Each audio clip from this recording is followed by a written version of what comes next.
A woman boarded a Carnival ship in Miami last year to celebrate her wedding anniversary with her husband and two sons. Security searched her bag, found a small bottle of sleep gummies she takes every night, and that was the end of the vacation before it ever started. She lost the booking with no refund and a lifetime ban from the cruise line on top of it. The gummies were legal where she bought them. They did not get her high, and they still cost her around $10,000 and a trip her whole family had been looking forward to for months. That is where cruising sits in 2026. The lines have quietly rewritten their banned lists, and a lot of what they added is the exact stuff you have packed on every cruise you have ever taken. Some of these rules are smart. A few of them are going to annoy you. And one of them, the very last one on this list, can end your trip before you ever reach your cabin. So here are the 18 items cruise security is pulling out of bags right now, written for travelers over 60 who would rather not learn any of this the hard way. We start at number one with the most expensive mistake on this entire list, the one that ended that family's anniversary. It is CBD in any form you can buy it. A lot of us over 60 have found it in the last few years for sore knees, for a bad back, for the nights when sleep just will not come. It sits openly on the pharmacy shelf. It is legal in most of the country, and it will get you removed from your cruise. Every major line now lists CBD as a prohibited substance right alongside actual drugs. Carnival spells it out on their own site. CBD that is perfectly legal where you live is not legal in every port the ship visits, so they treat it as banned across the board. Your doctor recommending it changes nothing. The fact that yours has almost no THC in it changes nothing either. If security finds it, the gentle version is they confiscate it, and the version that happened to that woman in Miami is a lifetime ban and a forfeited vacation. So leave every CBD product at home. The gummies, the oil, the cream, the whole lot. Whatever it does for your pain or your sleep, it is not worth your entire trip and a permanent ban from the line.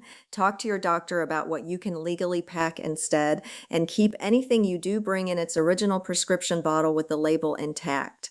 Power strips, surge protectors, and multi-plug outlets, that is number two on the list. If you have cruised before, you already know the cabins are starved for outlets. Some older ships give you two for the entire room.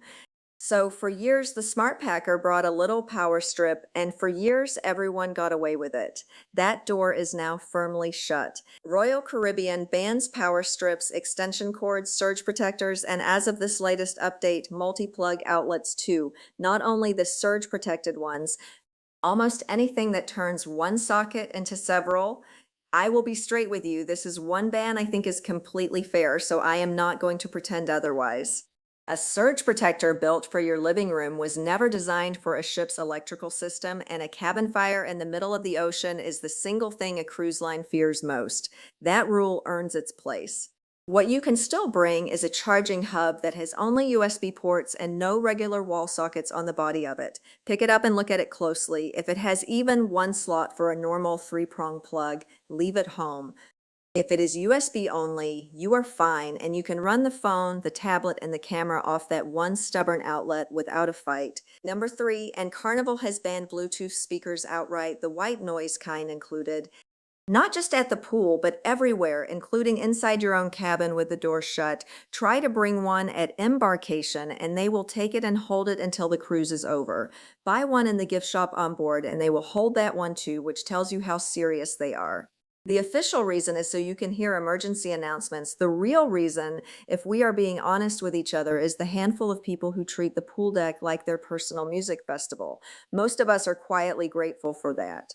But here is the part that catches considerate, well-meaning people off guard.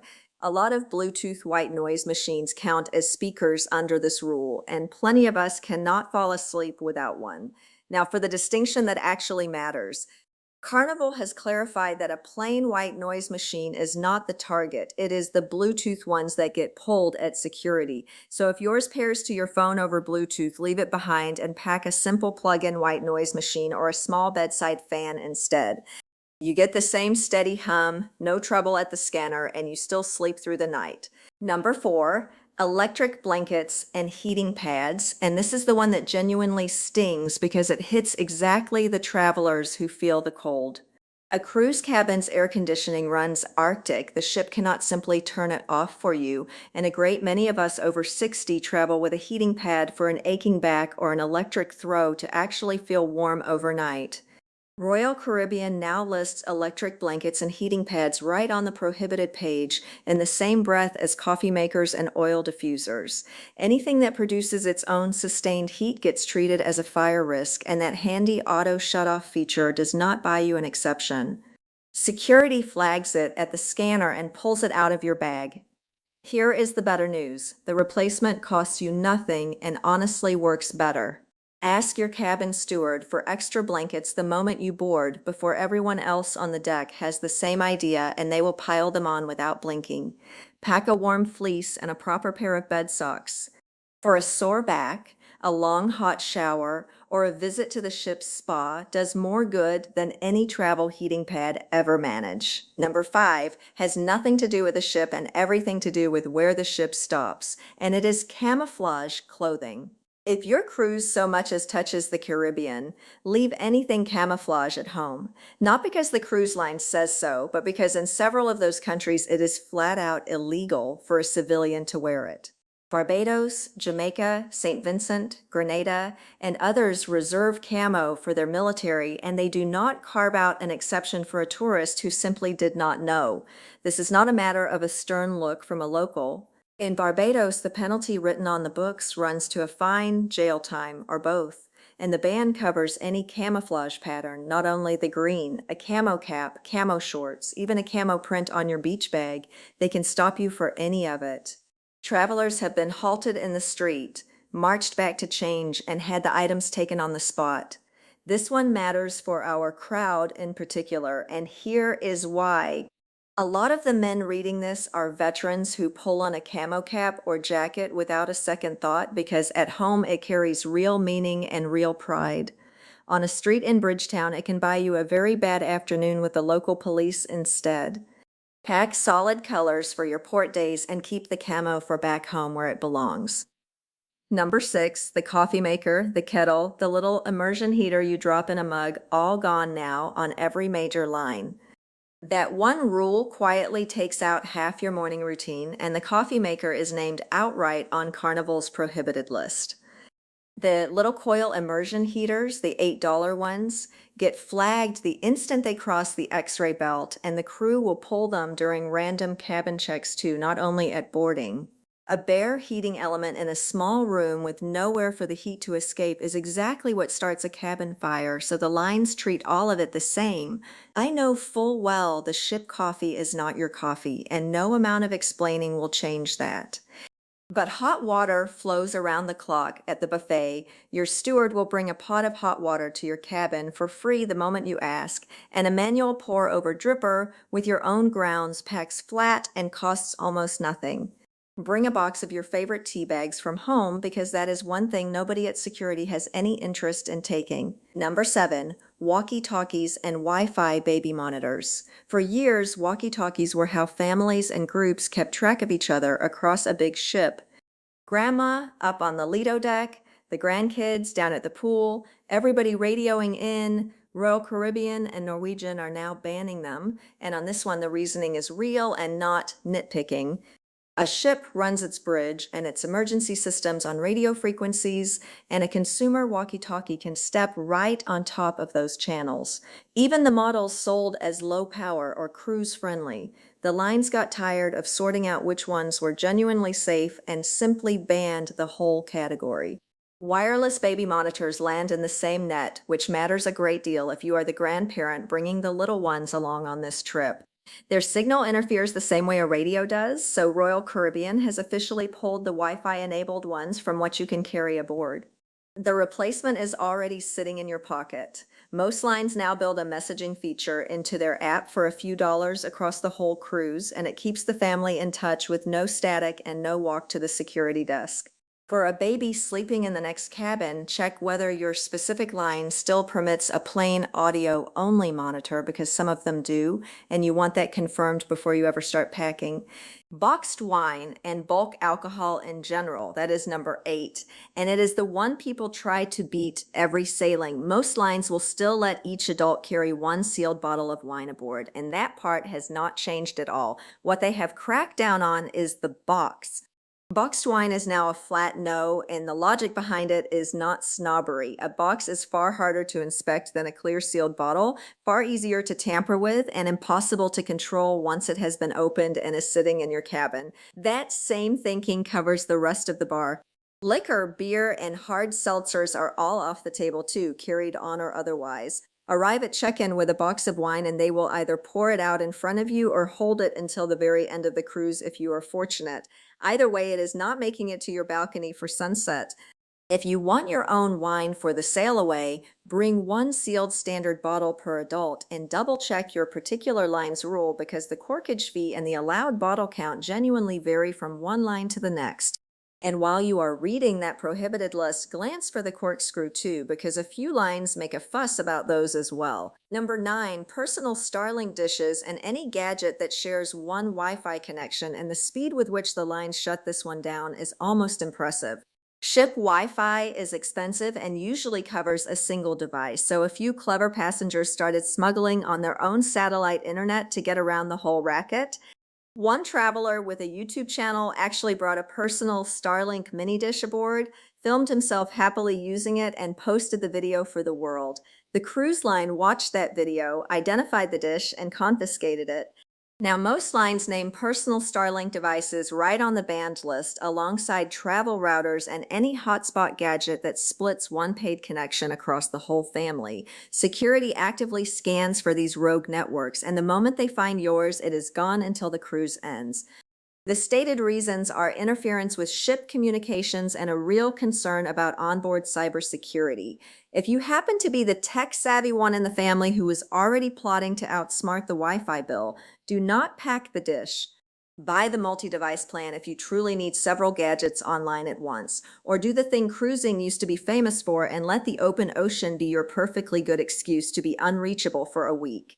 Number 10, and read this one slowly because the headline frightens precisely the wrong people. Cruise lines are restricting, and in some cases outright banning, recreational electric scooters and hoverboards, the stand-on toys people buy for zipping around town. The worry is the lithium batteries, which have started fires in airports and ferry terminals and the narrow ship corridors these things go tearing through. Now, here's the part that matters most to this audience, so let me say it as plainly as I can. This does not mean your mobility scooter. Medical mobility scooters and powered wheelchairs are fully allowed and genuinely welcomed aboard. The lines want you on the ship and moving freely. You simply declare it ahead of time, and you keep an eye on the width, because cabins and doorways have a size limit and an oversized scooter may need an accessible cabin to fit through the door. So if you rely on a mobility scooter to get around comfortably, none of this restriction is aimed at you. Book it properly, give the line a heads up when you reserve, and you are completely set. The ban is pointed squarely at the recreational toys, never at your independence. Number 11, clothes, steamers, and irons. And you probably did your homework on this one already. You knew irons were banned, so you went and bought a travel steamer instead, the clever little workaround everybody on the forums recommended. Here is the bad part you did not see coming. The steamer is banned too, and has been for a while on Carnival, Royal Caribbean, and Norwegian alike. It heats up just like an iron does, so the lines treat it like an iron and pull it at the pier. This rule lands hard on our crowd specifically because we still dress for formal night, and nobody wants to walk into the main dining room in a shirt that spent a week crushed in a suitcase. The ship, though, has answers for you. Most lines run a pressing and laundry service for $1 or $2 an item, which beats replacing a steamer they took at the gangway. Hang your formal clothes in the bathroom while you run a hot shower, and the steam does most of the wrinkles for free.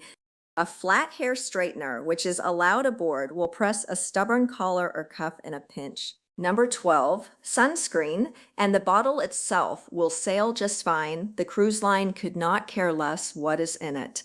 The trouble starts the moment you step off the ship at certain ports. Hawaii, Maui, the United States Virgin Islands, and parts of Mexico now ban or restrict sunscreens that contain oxybenzone and octinoxate, the two common chemicals that damage coral reefs. In some of those places, you can be fined for it, and a snorkel or beach excursion can turn you away right at the dock if your bottle is the wrong kind. The cruise line almost certainly will not warn you about any of this because it is not their rule and not their problem to enforce. So you discover it when a tour operator in Maui is squinting at the back of your sunscreen bottle, deciding whether you get on the boat. The fix is simple, and you do it before you ever leave home. Buy a mineral, reef-safe sunscreen, the kind that lists zinc oxide or titanium dioxide as the active ingredient. It protects your skin exactly as well. It clears every port without a question, and you are never the person holding up the snorkel boat while everyone waits. For older skin and strong tropical sun, the mineral formulas tend to be gentler anyway. Number 13 and drones have gone from a quiet gray area to a hard no on most lines, and fast. Carnival and Norwegian will not even let you bring one aboard at all, and the lines that do allow it make you check it with security and forbid flying it anywhere near the ship while it sails. Fly it in port, and you have inherited a second problem because drone laws shift from one country to the next, and some of them take it extremely seriously. There is a cautionary tale that circulates on the cruise forums about a passenger who launched a drone in the wrong country and ended up under arrest. I cannot vouch for every detail of that particular story, but the lesson it carries is sound enough. If you want the footage anyway, your phone shoots gorgeous video right from the rail, and a chest-mounted action camera gives you that hands-free shot without anything ever leaving the deck. Leave the actual flying to the captain. Number 14, smart glasses that record without anyone knowing, and this is the most 2026 problem on the whole list. Those Meta Ray-Ban glasses and the Oakley version of the same thing look exactly like an ordinary pair of sunglasses while they quietly record video and audio. That is precisely the problem. Royal Caribbean now restricts them in the sensitive areas of the ship because nobody standing near you can tell whether or not you are filming them. You are not banned from bringing them or from wearing them out on an open deck.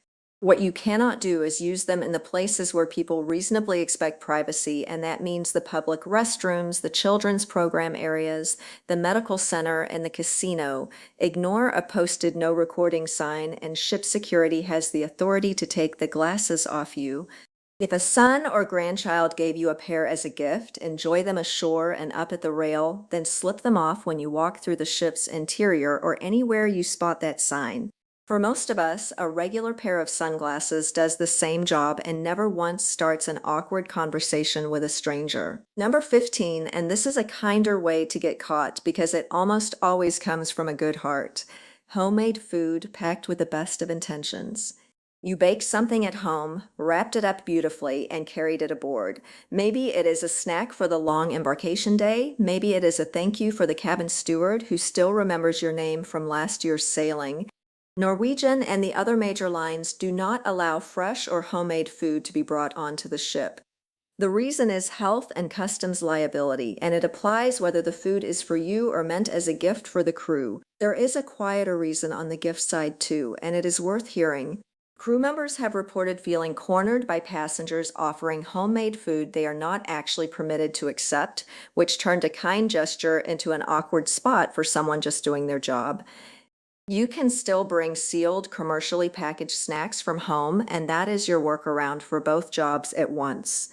A box of nice wrapped chocolates or a sealed treat from your hometown makes exactly the same warm gift, and a handwritten note to a steward means far more than shortbread ever could. Number 16, pool floats and noodles. Cruise ship pools are strict no-float zones, and that one catches whole families off guard every sailing. It covers the humble pool noodle and the inflatable ring the grandkids beg to pack. The pools on board are small, there is no lifeguard the way there is at a hotel, and a float bobbing around a crowded little pool is a genuine hazard, so the staff shut it down the second they spot one. What is allowed instead is a life vest, and the ships keep those on hand for free. So leave the inflatable flamingo at home where the backyard pool actually has room for it anyway. Number 17, the upside down pineapple on your cabin door. This one is almost funny right up until the day it is yours. Decorating your cabin door is a long and harmless cruise tradition, and there is nothing wrong with a magnet or a little sign for an anniversary. Just keep the upside down pineapple well out of it. Somewhere along the way, that symbol quietly became a signal among a certain crowd that they are, let us say delicately, looking to make some new friends of a particular kind. The vast majority of people who hang one up have no earthly idea. Carnival got enough confused and uncomfortable moments out of the whole business that they started asking guests to take them down. So unless you happen to be advertising something specific, and trust me, you would know if you were, keep your door decor simple. A nice magnet, a family photo, a towel animal your steward folds for you. Just point the tropical fruit any direction but down. Number 18, and I saved it for last on purpose because it is the band that can end your trip before you ever set foot on the ship with everything paid for and packed. A wheelchair if you did not book the right cabin. It is also the single rule on this whole list I think is genuinely worth getting angry about. Some lines, mostly the ones based in the United Kingdom like P&O and Fred Olson, have rewritten the rules on bringing a wheelchair. It used to be that if you used a foldable chair now and then, you booked an ordinary cabin and brought it right along with you. Several of these lines now insist that if you travel with a wheelchair, you must book a specially designated accessible cabin, which costs more and sells out earliest. Their reasoning is the safety rules at sea, specifically the number of passengers the crew can realistically help reach a muster station in an emergency. There is a real safety logic buried in there somewhere, and I will give them that much. But here is where it crosses a line for me. People who did everything right for years, who booked a normal cabin with their own foldable chair and never once caused a soul any trouble, are now being told to either pay the premium or, if they turn up undeclared, get denied boarding at their own expense. The people being punished are the very ones who were the least trouble of anyone. That is the sort of rule that makes you furious on a stranger's behalf. The policy does differ from line to line, and the difference is worth knowing precisely. P&O still permits a manual foldable wheelchair and a standard cabin and only requires the accessible room for powered devices.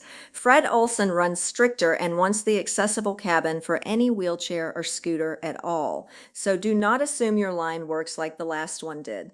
Before you book a thing, call the cruise line directly, tell them exactly what you use and how often you use it, and get the answer back in writing. Turning up at the pier and simply hoping is the one move you genuinely cannot afford here. That is the full 18. Look back over the list and you will notice most of it is not the cruise line being difficult for sport. It is fire risk, radio interference, and local laws waiting for you in port, plus a couple of items that are really just common courtesy finally getting enforced.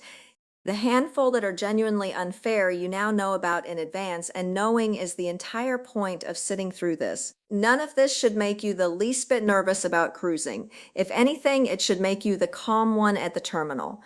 5 quiet minutes with your suitcase and your lines prohibited list, a night or two before you leave, and not a single one of these 18 can touch you. You will not be the passenger getting pulled aside at the scanner.